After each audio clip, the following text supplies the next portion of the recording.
Hello and welcome to Show 'em the Door. I'm Willem. That's Chris. And our special guest this week, Ben, I'll let you introduce yourself. What's up, guys? I'm Ben Cox. I'm from Virginia. I'm a sophomore here, play football, and I'm just excited to be on here. Yes, sir. Show 'em the Door. The only podcast where our microphone ran out of batteries, so we had to get new batteries. It was a tough time. Yeah, we're really glad to have Ben on here. Really exciting. Got a lot of things we're going to talk to him about. So that you know all about. With all that said, we're going to kick it off. I do know the first question, Chris. Not a fan of the shade I'm getting from you, but sorry, it was just a Cam episode. I'm sorry, I forgot the questions. There was a time in the Cam episode, it was 3 minutes in, and I was like, I asked the first question, and then I was like, I want to get Willem involved. And he went to ask the second question, and he started it, and then he goes, I don't know the question. I was to cut it, or was that no, it's just in the file. Because he asked the question, great response, and I was really thinking about it, and I'm like, oh yeah, so, moving on, I don't know the next question. Chris, that's exactly how it went. Yeah, it was a terribly awkward progression. That's great. Nah, man, this was... Yeah, we're pretty minimal on the editing style. we're workshopping, man. Yeah. But, first question, I suppose. When did you start playing sports, and was football the first big sport you're passionate about? I think I played basketball first. Back, I'd always played sports. I had a basketball hoop and stuff, and throw baseball around, throw football around, that kind of thing. But I started playing football in 5th grade. That's when I don't know why I decided to, but I started there and it just took off, and here I am. So that's what's up. Your dad played football. He was a lineman at the University of North Carolina, Chapel Hill. Thank you to Chris for that information. Was that any growing up? Did it feel like your dad was pushing, like, oh yeah, you want to play football, or was it like you just found an interest and he's like, dude, awesome, I did that? Yeah, it was more the second one. There was always football games on growing up and everything. I grew up a Tar Heel fan, influenced by my dad. My mom went to UNC too. Yeah, so we had a lot of Tar Heel stuff. We went to games every now and again, but he never forced me to play football or anything. He kind of left it up to me, and then he was always super supportive. But I eventually started playing, and he was super supportive of that. He was really great in the recruiting process because he had kind of been through it too. So it just all kind of worked out for me to come here. So growing up, were you a 3-sport athlete whenever it was in season, or was it just mainly basketball or mainly football or what? I would just focus on whatever I was playing until I think 10th grade, sophomore year, was when I decided just to play football and focus on that. Because that's when I realized I could probably end up playing in college. And I could have kept playing other sports, but I just decided I'd rather spend my time lifting and doing football drills and stuff. Yeah. Were you ranked in middle school and stuff like that? No. No. My high school, super small.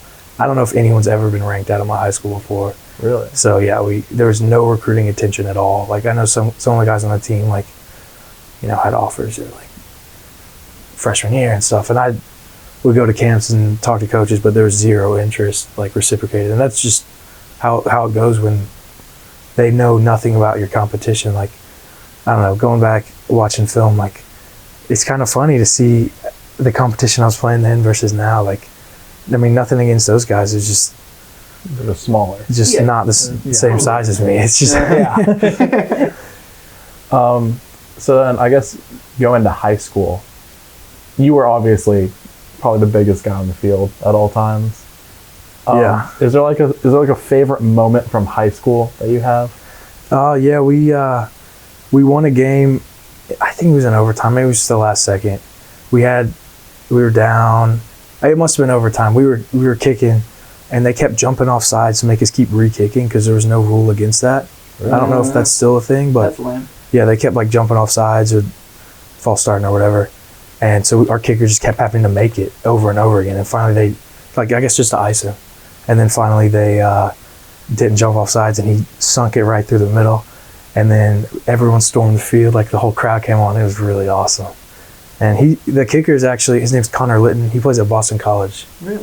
He was their guy. He started as a freshman. Oh, okay, that's sick. That's cool. Yeah, it was Obviously awesome. got ice. Yeah, dude, he could sing it from like, I swear, like 65. Like he's good. He maybe further than that now, but yeah. Shout out Connor Litton. Shout out Connor Litton.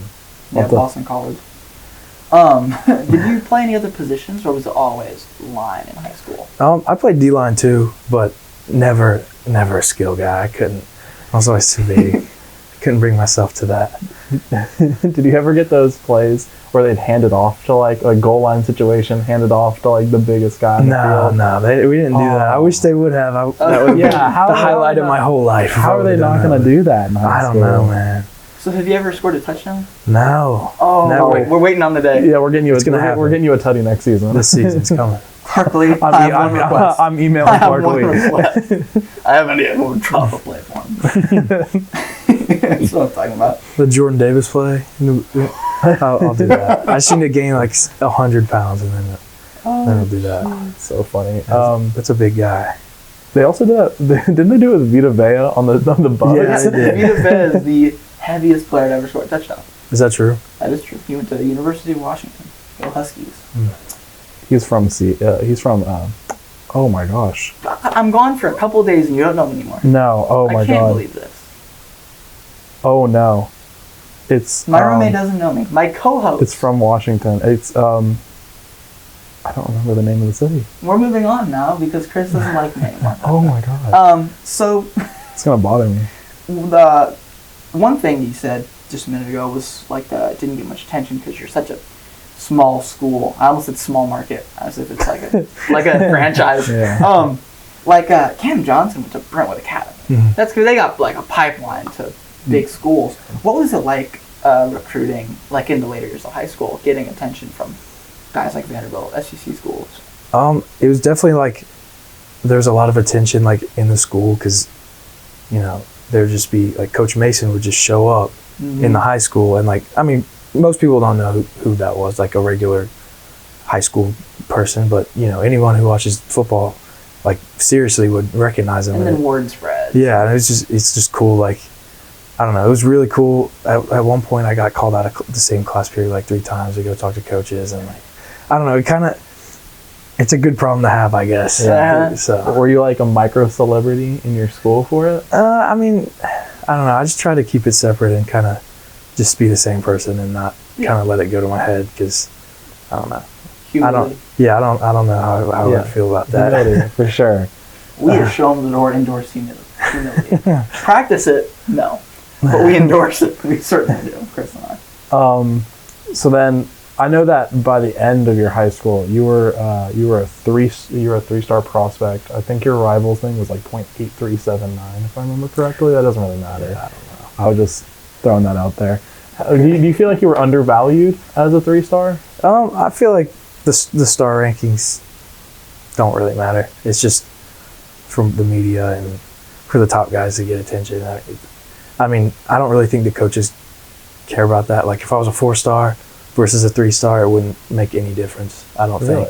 If you're a 5-star guy, like obviously you're getting a lot of attention, but there have been 5-star guys who have been busts in college, and there's been unranked guys who've been some of the best ever. So, right. I guess coming from somebody who hasn't played football ever, it's really easy to kind of get caught up in that kind of media in terms of if the stars are like how we see it, it might be how everybody sees it. You know what I'm saying?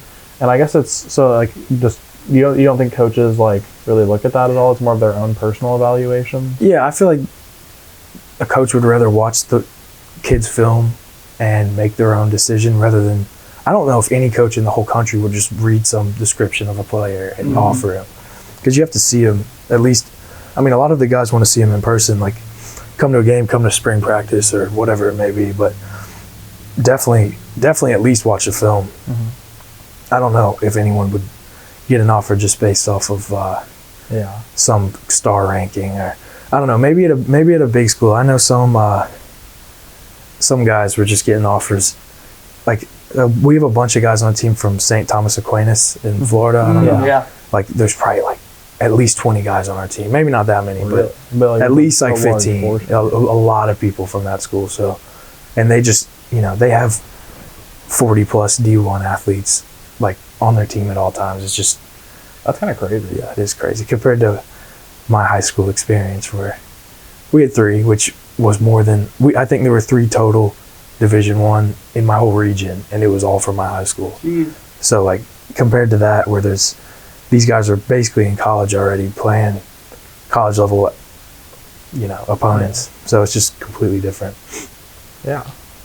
Yeah, that's Santa Clarence. They pump out people. Like They do. there are a couple guys on the basketball team, the women's basketball team. It's like weird how much of a pipeline there is. But What made you choose Vanderbilt? yeah, good question.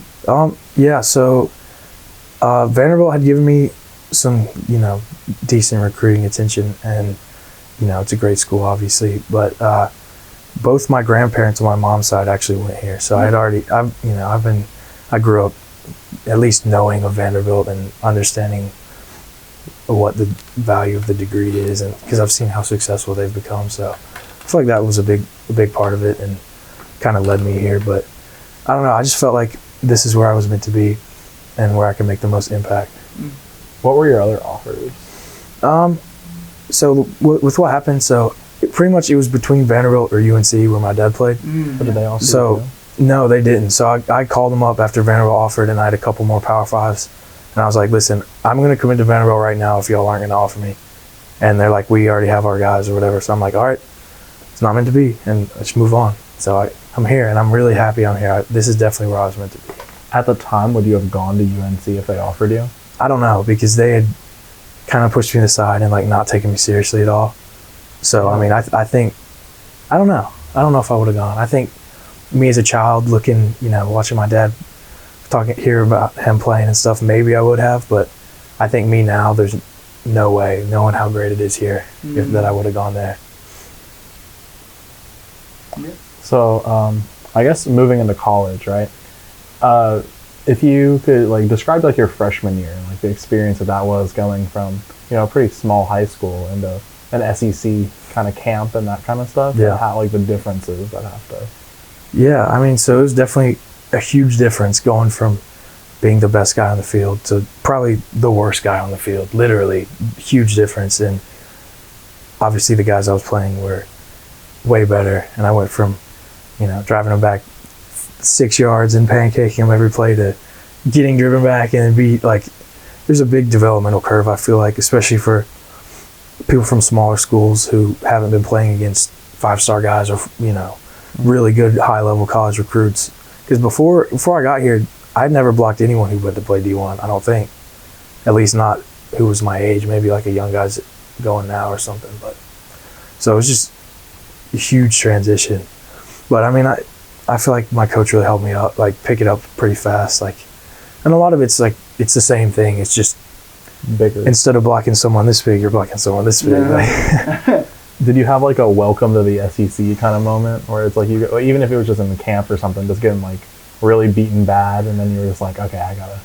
I don't know. I don't have anything specific that I can think of that just stands out. But I mean, pretty much the whole season, just getting pummeled up on the scout team. But that's just kind of the cycle of a college athlete. I feel like you come in, you scout team for freshman year, maybe get a little bit of playing time on some special teams and whatever.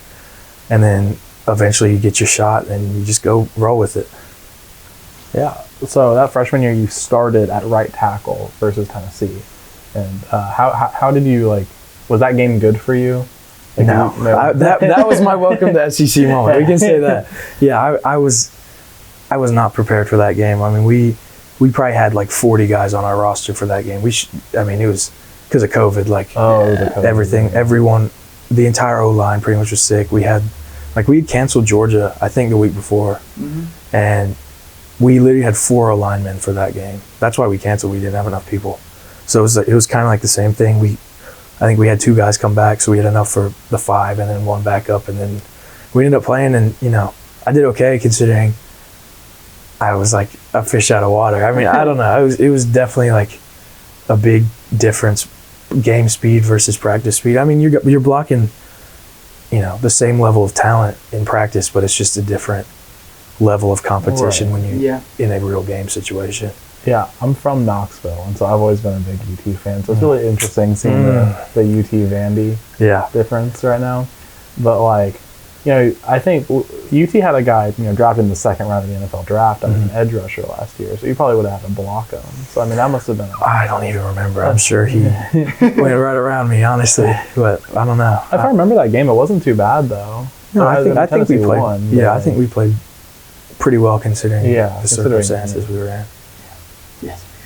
So I think that was also the last game of the season, if I remember correctly. It was. So then after that, what changes did you make to I guess maybe not your game, but to yourself going into your sophomore year? I think a lot of it came with Coach Lee. Yeah. Coming in, he's a lot different than Coach Mason. Lee's super structured. Not saying Mason isn't. I'm just saying the amount of structure and intention we have with Coach Lee is, far more than I even could have imagined before that. Everything's, we have a standard and you have to meet it or you're gone. You have to do the things that are going to help the program regardless of how you feel. That's how we're going to win. I'm sorry, John. You have a question? I'm sorry. I do have a question, actually. Sorry. I also have an answer. I'm from Spokane. Come on, man. Yeah, I was trying to think of it because I know you told me at some point. That would have been hilarious if I would have said it before you. Oh my god! If any viewers, if you're playing at home, Spokane, Spokane is the correct answer. Mark your scorecards now. It's redeemable for a solid high five. The amount of introductions I've given to Willem in my life and not remembering this place in Washington is so sad. Yeah, it's deeply. Well, maybe when you take me to your household. Yeah, maybe when you take me to your hometown, I'll remember it. Okay. It's a little bit further away than Knoxville. I also have it. Yeah. Don't worry about it. Yeah, but you had a question. Dang it, Chris, I had a question. Oh yeah. So the transition from Coach Mason to Coach Lee, I don't know if it was just me looking from the outside. It didn't seem that expected. To me, it seemed we could make a coaching change here. And I remember during one game I was there, the dude next to me yelled during a timeout or something, "Fire Coach Mason!" Really loud. Do you remember that moment? Because I think about it often. I do not. He screamed, and the whole stadium went nuts. The players on the field were yelling at him. It was interesting. Shout out to Cole. Not shout out to Cole. But so I didn't see it coming until they said they hired Clark Lee. As a team, was it any different? Did you get an inkling that there was going to be a change? I had no idea. With what happened so it was after the Tennessee game, we had a big meeting. They scheduled a meeting for us. We all went up to the indoor. They had seats set out, and I thought either it was going to be a walk-on's getting a scholarship, or coach is getting fired or whatever, coaching change. And as soon as I saw Coach or Candace Lee walk in, Dr. Lee, I was like, oh, it's not a walk-on. Yeah, so, I was really sad to see Coach Mason go. I really like him. He recruited me here, and he's a great dude. I really like him. He's at Oklahoma State now. He was at Auburn last year, wasn't he? Yeah, he was their DC now. He's Oklahoma State. And I haven't talked to him in a long time, but I wish him the best and everything. But yeah, for sure. Yeah, I didn't really see it coming at all because, we just got done. I wasn't even thinking about that. Oh, I feel it's bad for a team too to have talk of coach is getting fired after this. Yeah. But yeah, how was kind of the change? So, how long was there between okay, coach is gone, and then okay, Clark Lee's here? So I'm pretty sure I don't remember the exact date. After the UT game, and we had a couple days here, and then we went home for Christmas break. Because we get pretty much after the season's over till I don't know, January, early January, maybe in the first week of January we come back. But I don't remember when exactly they hired Coach Lee, but I remember on Christmas Eve, at night, he called me and was just introduced himself, and that was the first contact I had with him. And I'm pretty sure I know he did that with everyone. And then, once we got here, it was I mean, it was instantly a big change of like expectations and, you know, like one big thing, like, I mean, it was just a change. Like, we have to all have like writing utensils in meetings now, like, because this wasn't something we did. Like, you didn't think about necessarily taking notes on everything. Like, we had like our playbook, but no one really wrote anything, and so that was a big change. Like, our meetings are so productive and now, and like, you know, we're learning not necessarily only football stuff, but also like leadership and like like team building type stuff. Like, so it's more than just football with Coach Lee, definitely. That's incredible. I like that one. So I know we had talked about this a little bit before the pod, but one big thing that was kind of funny when Cam was on was like the ice cream thing. So it seems like it was more than just like football that kind of changed. Like, what other shifts did you see that like came from maybe, you know, areas that the public doesn't see that might have changed during this coaching? So we had our old nutritionist got like a promotion, so she's like over all of Vanderbilt athletic nutrition now, and then we just got a new one, and you know, she's great. It's just different. Like, it's just ran different like. Yeah. There's similarities and there's differences. You know, there's nothing wrong with it. I love both of them. They're great, but I mean, it's just we haven't had ice cream. That's what we need. Cream. I'll talk to her, see what we can get done. When you did have the ice cream, what was your go-to? I don't know. I mean, I think we only ever had it once when I was You here. were making it seem like an every game kind of thing. Maybe it was years ago. Okay. I was thinking of something different. So for games, they do have ice cream before the games. Oh, at whatever hotel we're at, they do have ice cream. Every game? Yeah, every game there is ice cream. I was wrong. Rejoice. So I was thinking, one time we had like in our dining hall, they had like ice cream set out for us. That's what I thought you were talking about. But now they totally have. The pregame food is fantastic. It's awesome. So what's your ice cream? What's the go-to ice cream? Yeah. Honestly, I'm gonna disappoint you. I don't have ice cream. I don't eat it. Really? Yeah, I don't eat it. I can't believe it. Okay. Yeah. Is there a reasoning? Like, I don't know. I just never had. Not like a sweet guy before games. I mean, I like sweets fine. I don't know. I don't want to risk it, like, you know, messing me up or anything. yeah, like right before a game. Yeah, it's not worth it. I don't know. Maybe for those skill guys, they'll like have a little more gin. Yeah. I've heard the pasta's really good. Oh, dude, they have like. Sorry, I'm pretty passionate about. That's what I'm talking about. This is where. This is why we have a podcast. Yeah, so they'll have like pretty much whatever protein you want. Like, there's usually chicken and steak, I think, pre-cooked, and then also there's shrimp sometimes. And they'll like cook the meat up, get whatever vegetables you want, and then like put it in with a bunch of noodles. Dude, it's awesome.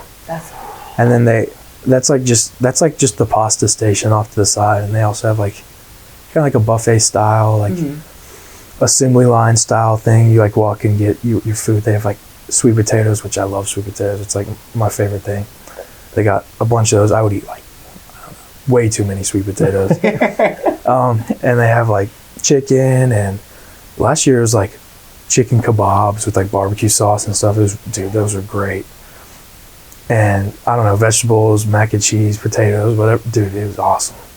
That's what I'm talking about. Yeah, it's great. I gotta walk on to any team. I need to walk on. Well, You walk into a tryout. I'm like, okay, boys, where are my pads? I could, Oh, God.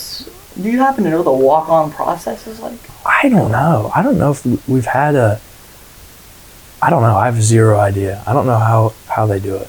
A guy named Conley Koo. Shout out to Conley. He walked on last year.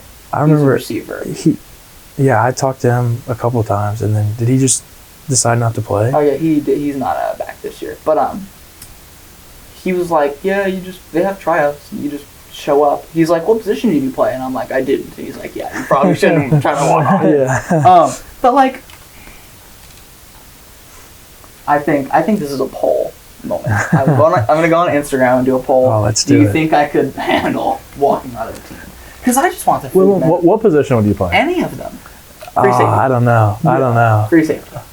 A free safety? You don't have the range for it. What do you want me to play there? Kicker? Play O-line. Oh, yeah. He's a center. Oh. You got the body type for it. Yeah, yeah. Look at me. You'd have to be like a punter.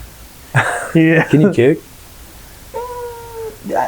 Define kick. Define kick is the issue. Yeah. I don't think I got like a. I think anyone can probably kick the ball, but I don't know about more than getting 10 yards. getting Not the way that like Joseph does. Yeah. Oh yeah. But Chris, I'm sure we have more questions. Yeah, of In course. terms of like the more content before we get into just straight up like Yeah, random stuff. the random stuff's the most fun. We'll get there, don't you? We only have, I think, one more because we've gotten up to your sophomore season at this point. So then, obviously, sophomore year, you guys saw a lot more playing time in terms of like actually like on like the offensive line. Yeah. So how was that like, changing into where every game you were seeing that, level of competition, and then like an every play kind of scenario. Well, definitely, I feel like first game there's some jitters, and that's just kind of how it goes. But once I got playing, through fall camp, kind of compete and like build up your confidence, and then so I was feeling ready and felt like I was in the right spot for the first game, and I ended up playing pretty well. And At ETSU. yeah, and then the confidence kind of builds the more you play at game speed. I was talking about when I played at UT, it was like so much faster, and the more you play in a real game situation rather than just practice, it ends up being the game starts to slow down, and you start not freaking out with everything you do, which is what I did. Like especially against UT last year, like I had no idea what was going on. I was super nervous, and you can see that if you went back and watched the film. But definitely by the end of my time this season, I felt like the game was just really started to slow down. I felt like I was able to identify the pictures better and understand what they're doing and not just worry about what I'm doing. Of all the people that you've ever blocked, right, in terms of like an SEC player and out of conference schedule, has there been a guy that's like trash talked the most on D-line? I don't know. No, I wasn't really the trash talker of our O-line. That was Tyler Steen. He loved to talk some mess. He would trash talk in. He'd probably trash talk the ref if he may have. I don't know. Yeah, he loves to trash talk, and he would just whoever was against him, he would trash talk. It was awesome, but he kind of took it up for the whole line. I'm not a big trash talker. I like to. But nobody talk to you at all? I mean, I feel like it's more of a one person has to initiate it and the other person has to like respond for it to really start happening. Okay. I don't know. I don't really have any specific memories of that, which maybe I was just in the zone or something. And I missed Yeah. it. I know it's kind of a boring answer. I know you wanted something No, juicy. it's good. I don't know what kind of things you'd say. Yeah, I know. If I'm there like ready, I don't know what I'd say to like an offensive line or defensive line. I first heard that question. I watched I'm a big Titans fan as well. I watched like the Bussin' with the Boys podcast, and they had Jalen Ramsey on that one time, and he would talk about how he'd like DM the wide receiver's girlfriend that he'd go. Yeah, I've seen that before. That's funny. Yeah, and I was like, there's like I feel like nobody really knows. I mean, people see like the big personalities of college football, but like on the day, I didn't know if like every like play maybe there's some like building up Banter. Yeah, banter is not a great word. No, it's like so. What's your favorite color? Yeah. It's just banter. No, there's definitely not any of that.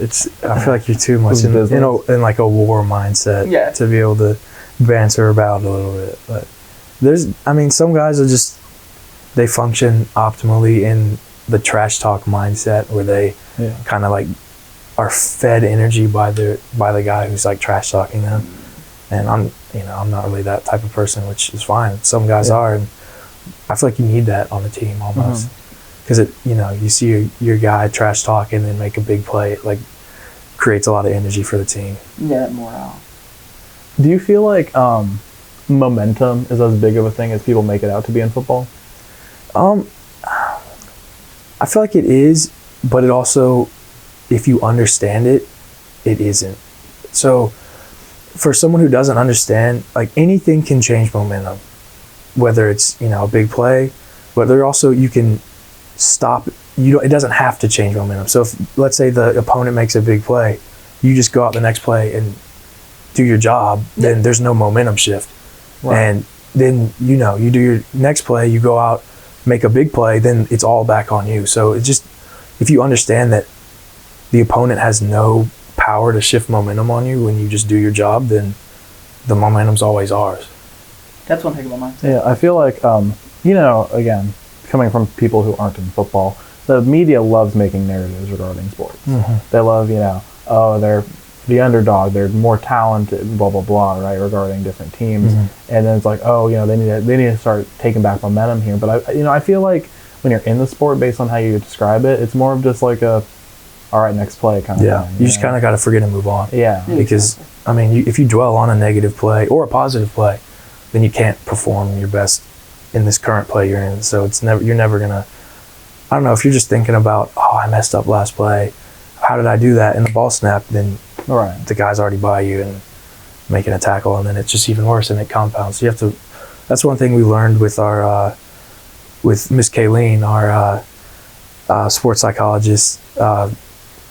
We do like maybe weekly meetings, maybe every other week, about just stuff like that, general mindset stuff, and learning how to forget when you make a mistake. And we'll have one-on-one meetings with her if we need to about specific issues if we have them, and that's definitely been super helpful with us.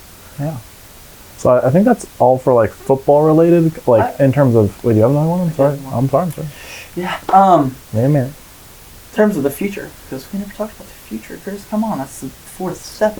I know we talked before the podcast about going to Hawaii next year. Yeah, it's gonna be is fun. that is that what you're most excited about, or is there another thing? What are you most looking forward to of this next year? I'm just looking forward to seeing my guys go out there and just ball out.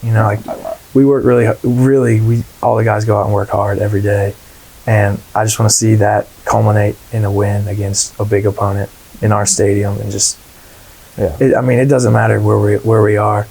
Hawaii's going to be cool because it's Hawaii, but at the end of the day, it's a business trip, and we have to treat it like that. You guys had really close games versus like South Carolina, Missouri, Ole Miss even. You guys had a really close game. I feel like a lot of people kind of view Vanderbilt as like maybe not the best football school there's ever been. And I feel like, especially with how Clark Lee is kind of, I don't want to say renovated, that's not the right word, but he's kind of like, I've seen like a little bit of a reinvigoration of energy. Yeah, I've seen that too. I definitely have. It feels like we're closer than I've ever seen Vanderbilt football be. We're close, and I think this is going to be our year. I think we're really right on the edge, and every step we take is a step, as long as step in the right direction. Which, with Coach Lee leading us, I think we're going in the right direction every day. Training hard and being intentional with what we do. Yeah. So I guess, do you have any other football content questions? Well, We can move to other so stuff. I'm looking at this helmet, right? This is just a random question. Relative to this helmet, how big is your helmet? Is your helmet bigger, smaller? I'd imagine only bigger, about the same size. It's about the same size. Really? Yeah. Okay, so that's why it looks like comically big on me. That's why it looks ridiculous. Put on the helmet. Oh. This is how, this man put on the first episode, and I was like, you should never have that. Now, this is why I'm going to join the team. Let's go. Because of my... If you hit me, if I were to get tackled right now, I would be fully protected with this. Oh, definitely. No. There's no shot. I think I have You'd be fly concussed off, dude. instantly. the most protection there possibly could be. Okay, you're going to keep that on? I'm just trying to put my glasses on. Okay. You should see Chris in it, see more. It is terrible. I would But, love to see that. No. On to the big question. So wait, I have, before we get to the people questions, if you will, what's your favorite place other than the Vanderbilt Stadium that you've ever played Oh, in? that's a good question. And least favorite, but start with favorite. I don't know. Colorado State was a really cool atmosphere. It was a night game, Really? so they would turn off all the lights and flash strobe lights and stuff, and the crowd was super into it, and it's kind of fun to go be a road warrior and be the enemy or the bad guy, and that's what you are in a stadium like that. And definitely another one, University of Florida. That was the loudest. Gainesville was so loud. They probably had, I don't know, at least 95,000 in their stadium when we played them, because there was one time we were on the goal line and we had to do a silent cadence. You couldn't hear Ken snap. You couldn't hear him clap or yell or anything. There was zero. It was just crowd roar. And we actually practiced with crowd noise. I don't know if you've ever been around the practice field when you're, during the season, but they blast on the speakers like super loud crowd noise. So we have to get used to playing with it, and it does get kind of annoying when it's in your ear all practice, or but it gets the job done. It helps us to be able to practice with like the nonverbal communication and stuff. So Florida and Colorado State is the best. What is the worst place? The worst? I don't know. I don't really feel like it. Oh, actually, South Carolina was bad just because I don't know why, but our sideline was just in the sun. It was like 90 degrees. Oh, jeez. That's what it was just hot. That's what Nayland does. That's where I grew up. Uh-huh. They have the opposing sideline always in the sun. Yeah, dude, it was bad. Like it was a big difference, and it was like a late game too. Like it was South Carolina's hot. I don't even know. I swear it was in October at least, and it was super hot, like way hotter than we were expecting it to be. So I don't know. Like for the summer games, you expect to like hydrate a lot right before, because you're going to sweat a lot because it's going to be hot. But I don't think anyone really expected us to go out and play in like 85-degree weather in mid-October. So I think that was a big difference too. What did Cam said Purdue. Cam said Purdue because it's in the middle of nowhere in Spokane. I wasn't on the team for that. That was, I think he said his freshman year. Yeah, we'll have you on a different time. You can talk about your more favorite. Okay, gotcha. So you want to get into the people questions? Oh, I certainly do. As soon as I can get this off my head because it's hurting my neck. This thing's kind of heavy, I'm not going to lie. Yeah. We do a lot of neck exercises. Really? We actually do. Yeah, we train neck. Yeah. Well, you train neck. We did. Oh, boys, I'm hitting neck today. Yeah, no, ask anyone on the team, man. It's an interesting. That's gonna be our first question. Next time we not talking about neck. Yeah. ask them about floor neck. They'll know. Floor neck. Floor neck. Oh God! I can only imagine what that is. It's the Monday is legs, Tuesday is press. Chest. Thursday or Wednesday is a break, and then Thursday we go right back to floor neck. Yeah. Get into the grind. Ask them about floor neck. They'll know what to talk I gotta about. write that down because I'm not good. Okay, well, while you're doing that, who is the best dancer on the team? Superlatives, boys. Yeah, it's superlative time. I don't know. I feel like Max Worship is a good dancer. Max Worship. I've seen him do a bunch of stuff on Instagram or like some video too. I've seen him do that, so I got to give that to him. What about on the O-line? On the O-line, yeah, I feel like O-line has their own special culture. That's true. I think we have a guy who's early enrolled, so he's a freshman class for next year. Yeah, David Siegel. I feel like he could hit some killer dance moves. That's what I'm talking about. How would you rate your dance moves? You a dancer? No, I'm not a dancer. I'm not gonna lie. I'm not proficient in that. Everyone, Cam said he didn't dance. Yeah. Spencer didn't dance. He's 6'9". He's too big. He's too tall to dance. Too big. He's no shot. I'm trying to think of my favorite superlatives. We had a lot of them. I'm trying to think which one I would go with. Who's best dressed? There we go. Best dress, Justin Harris. Justin Harris. That was an answer we didn't get last time. No? He's always dressed in like. He wore like a Gucci jacket this morning. Oh jeez.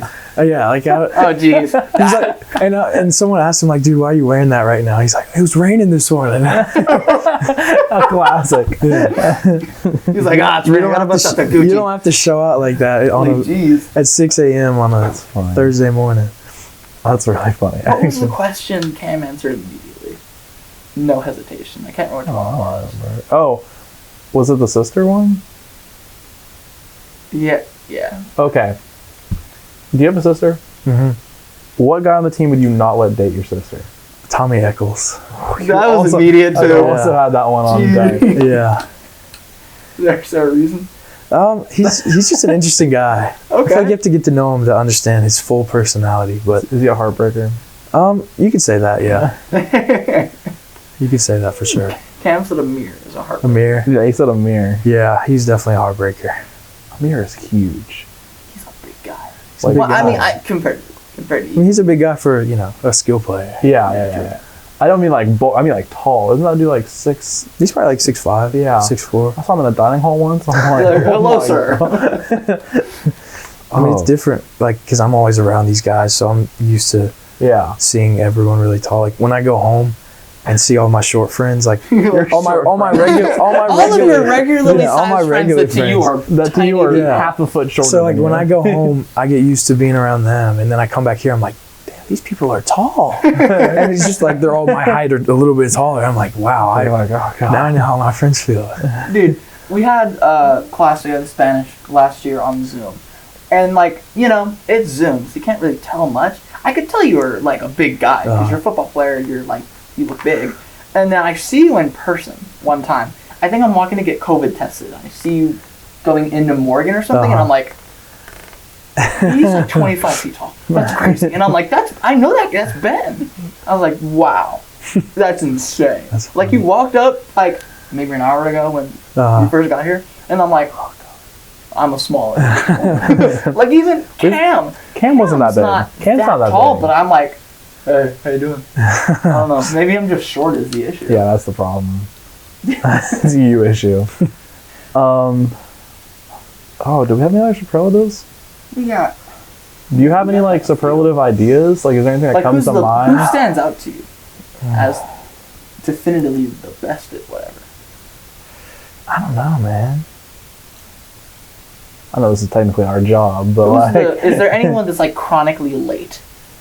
I mean, no, like you know, you guys wouldn't get eliminated. You got that on. You got that on lock. that just doesn't happen anymore. Like our culture's kind of shifted. We've, you know, it's more of like a player to player accountability thing. Like, that's really good to hear. yeah, we can't really, you know, if someone's like not here like 10 minutes early, like we're calling and making sure they're up, and because you know, if they miss training, then you know they'll obviously be Everybody's punished. But yeah, we got to get them in. You know, it just makes the team better for everyone to be there. Yeah. Exactly. Is there a like mentor that you had or someone you look up to that's older coming in? Like on the team? Mm-hmm. Yeah, Michael Warden. He was a center last year. He's gone now. He graduated, but definitely he's the smartest guy I've ever met. You know, genius, great dude, hilarious. I love that guy. I was reading something about him because I was looking at like a lot of like whole stuff. He was like he played lacrosse in high school or something. I did not know that. I'll have to text him about that. Yeah, I'm like, I think I found it on your Twitter is where it talked about it. Really? Yeah, when you retweeted something about Oh, him. I don't know. But I was sitting here, Actually, I do know what you're talking about. yeah, and I'm just sitting here. I'm like, I don't watch lacrosse, but I can't imagine like an offensive lineman playing lacrosse. I bet he was just like in the goal, just covering up the entire goal. Because he's like a short guy. I mean, he's like 6 foot, maybe he's 6'1". Really Yeah, short. I mean, can't- terribly such small. a small But, individual. you know, stocky, short guy relatively for the O-line. So he would have filled the goal out perfect. He would have been the perfect size. Is there like an offensive lineman that's like maybe in the NFL or something that you model your game after, or is it more of like a? I mean, I don't necessarily think it's one. It's more of a conglomerate, like you said. I mean, there's guys that I'll watch, but not necessarily like just them. What's your favorite guy to watch? I like Taylor Lewan. I feel like he's a good personality. I like him. But I mean, I don't necessarily have a favorite. You're a guard, yeah. Yeah. So, is there like a favorite guard you have that you watch, like you look at in terms of technique and stuff? Like, I mean, we'll watch film, like we'll watch NFL film, you know, with coach or whatever. But it's not necessarily one guy. A lot of times we watch like based off a scheme. Yeah. Because a lot of it's like everyone's coached a little bit different. Mm-hmm. So a lot of it's like sometimes we'll watch our old O-line coaches, players who are now in the NFL because they've been coached the same way that we are. So that's kind of helpful because it's like the same technique. Yeah, I mean, that obviously makes NFL guys have coaches too, so like, they make it change a little bit. but you can see those kind of foundations or something. Definitely. Okay. Well, I feel like that might be all that we have. Yeah. We appreciate you coming on. Awesome. This was fun, man. Yeah, it's just we just like talking with different athletes. I've got a pen. If you would sign a jersey, we're starting every single person that comes on sweet. Except Cam. Yeah, except Cam because he forgot the jersey. Oh, come on. I left it at home. He said he'd come do it on a different day. But so on the back here, you can see we have Spencer Jones right there, number 34. So you're gonna be Sweet. the other signature on it. Special. Besides Chris's girlfriend. Yeah, but she was on the podcast once, so she had to sign the jersey. You gotta sign it. Yeah, it's every guest. And then I'm gonna. I think y'all have to sign it too then. It's on the front. y'all are Yeah, front. we're on the front. We're on the Gotcha. front. That's because Gotcha. it's ours. This is also going to be our thumbnail. So, Sweet. oh god, yeah, it's a little interesting. That's going on so much easier than Spencer's. Yeah, Spencer's Spencer just was so like- terrible. Look at that. Yeah, you know, it's Spencer's did not go on well. We gotta give him It was a different Sharpie, I think, too. The man's batting like 700 on the year right now. Jeez. Man's crazy. That's on the point. But that's incredible. Thank you so much. yeah. While we're finishing up our time Why do you here. have a sponge? Oh shoot. What is wrong with you? Is there anything you want the world to know? Yeah. You have a platform right now, one thing to say. Just love each other, man. Love God. Just support your family. Let them know that you love them. That's what's up. Sure. Good message. So, Great time having you here, man. With that being said, this has been Show 'em the Door, and we'll see y'all next week.